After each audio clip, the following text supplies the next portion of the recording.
લોકસભાની ચૂંટણીનો જે માહોલનો રંગ છે તે એકદમ બરાબર થઈ ગયો છે, જામી રહ્યો છે. ત્યારે આપણે બનાસકાંઠા લોકસભા બેઠકની વાત કરીએ તો જ્ઞાનીબેનનું નામ ટ્રેન્ડિંગમાં ચાલી રહ્યું છે. નમસ્કાર દર્શક મિત્રો, હું છું બંસરી પાવસાર. નમસ્કાર જ્ઞાનીબેન, તમારું સ્વાગત છે. કેમ છો બંસીજી? બસ એકદમ શાંતિ.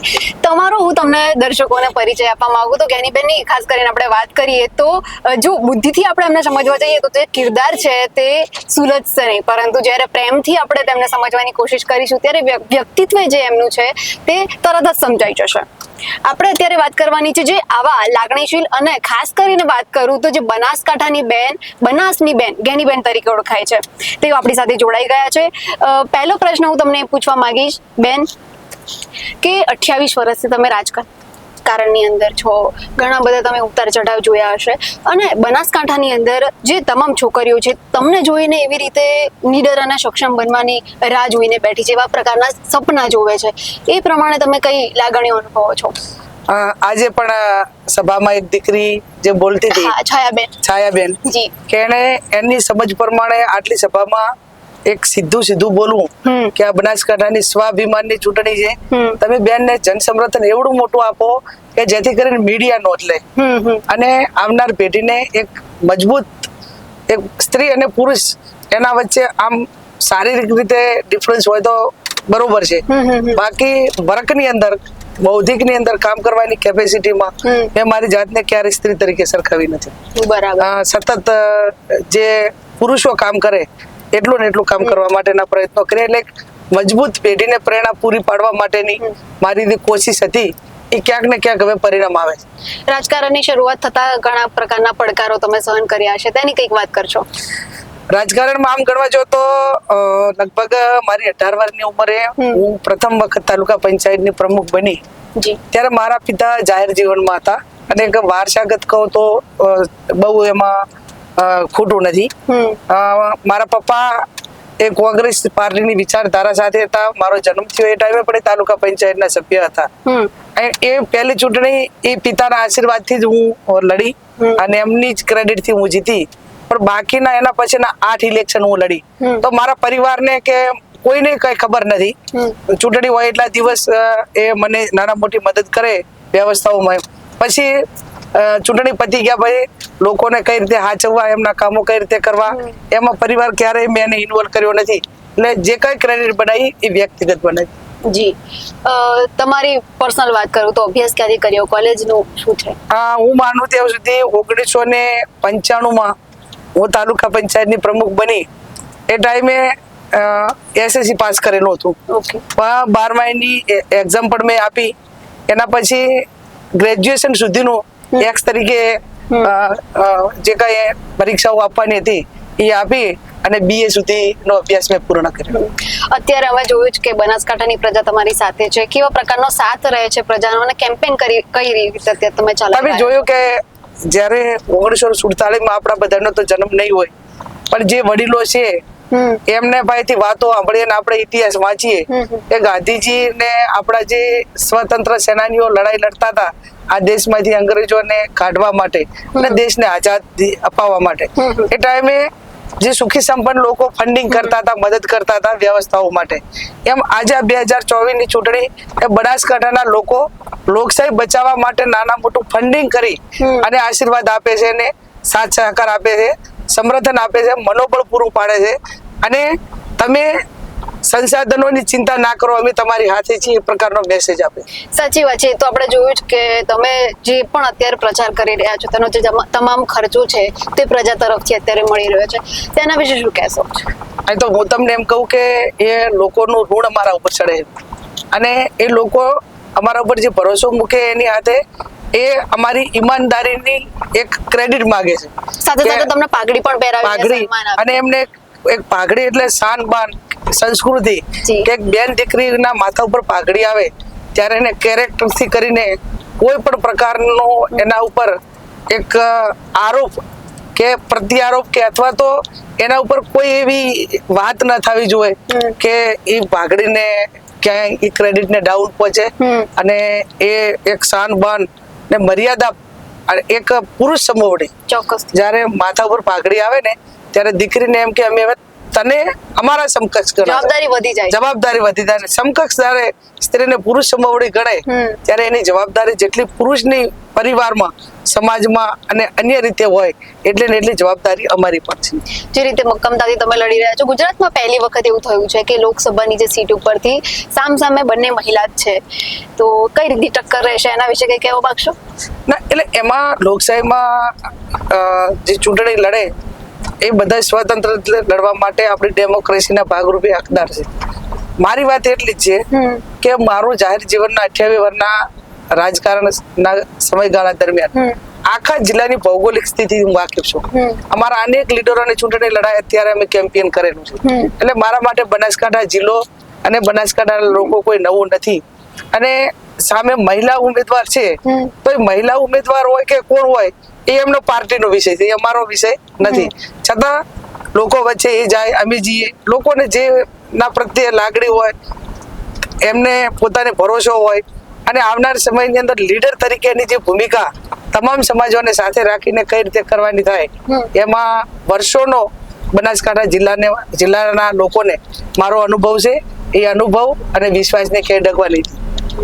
જી, જે રીતે બનાસકાંઠાનું નામ આવે એટલે બનાસ ડેરી યાદ આવે છે, તો જે રીતે દૂધ ઉત્પાદનમાં મક્કમ છે બનાસ, તો સાથે સાથે એ પણ એક પ્રશ્ન છે કે જે બાળકોમાં કુપોષણના પ્રશ્નો અત્યારે વધી રહ્યા છે, તો એક બાજુ દૂધ આવી રીતે ઉત્પાદન થાય છે અને એક બાજુ આવી રીતે પ્રશ્નો ઉભા થાય છે, તેના વિશે શું કહેશો?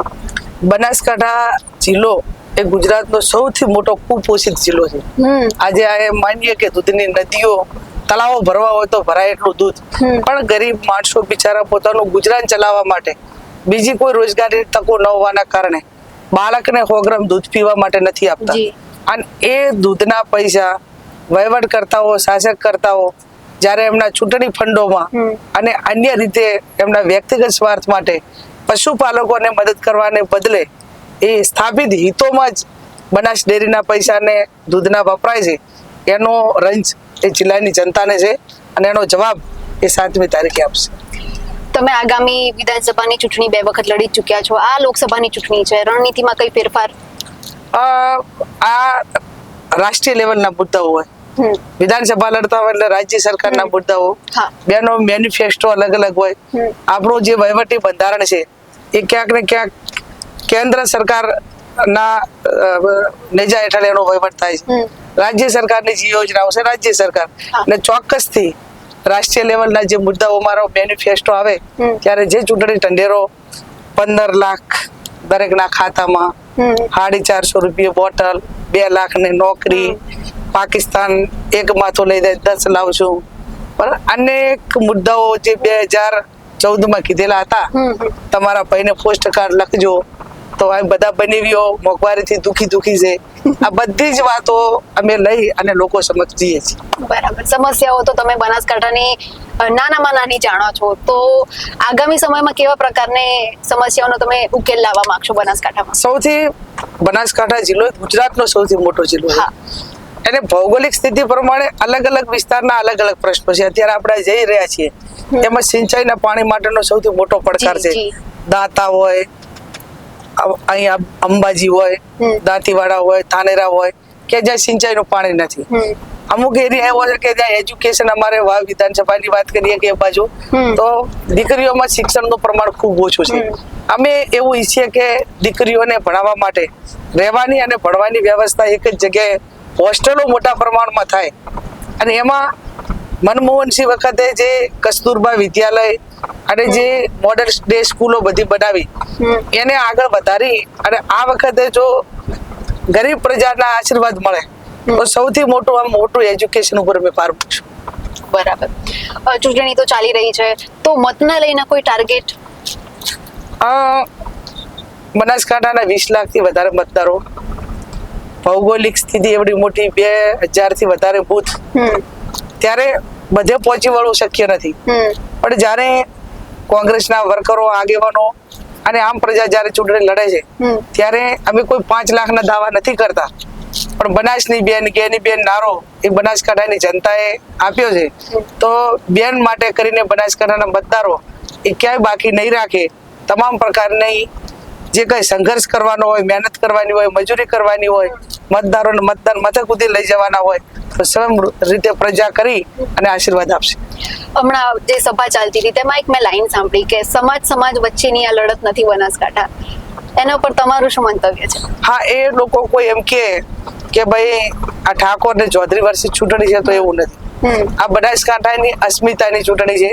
કોઈ બહારના લોકો આવી અને બનાસકાંઠાને, જ્યાં હું પોતે શું આટલા વખત સુધી મારું કાર્યક્ષેત્ર વાવ વિધાનસભા હતું, તો વાવ વિધાનસભામાં જ મારી ક્રેડિટ ના હોય તો મારે બીજે જવું પડે.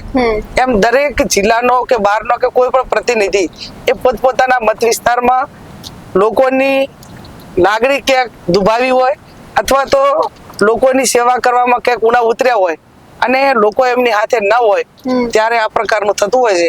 એ હું ભૂતકાળમાં અમારા જિલ્લાના ઘણા બધા આગેવાનો સામે થયું અને એ જિલ્લો આખો જાણે છે કે બનાસકાંઠાની જનતા એ કોનાથી આઝાદી મેળવવા માંગે છે, એ 7મી તારીખે ખબર પડશે.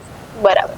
ન્યૂઝ ઇન્સાઇડના માધ્યમથી તમે જનતાને શું કહેવા માંગશો? હું જનતાને એટલું જ કહું કે લોકશાહી ટકાવી રાખવા માટે મોટા પ્રમાણમાં મતદાન કરો અને મુદ્દાઓ આધારિત કોઈના માટે દશકો કાફી હોય. 2014ના જે વાયદા સેન્ટ્રલ ગવર્મેન્ટે આપ્યા હતા એ જો ક્યાંય તમને પૂરા થયેલા દેખાતા હોય તો તમે એ દેખાતા હોય તો એ પ્રમાણે મતદાન કરજો, પણ ન દેખાતા હોય માત્ર ધાર્મિકતા અને માત્ર વર્ગ વિગ્રહ અને ઉદ્યોગપતિઓના ઈશારે દેશ ચલાવવો, તો આ દેશ એ ડેમોક્રેસીને માનવા વાળો છે. 140 કરોડ જનતાનું ભલું એ આ દેશનું ભલું થાય એમાં છે.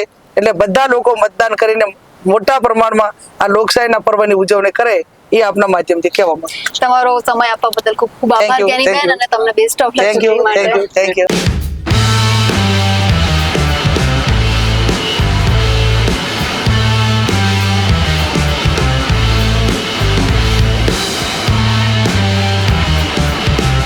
लेना बिल्कुल भी ब्लर मत करना.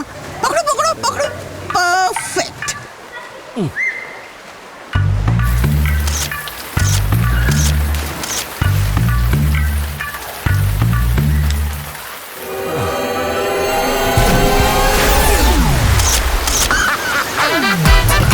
उम्र जब मस्ती में भीग जाए, हर दिल खुश हो जाए.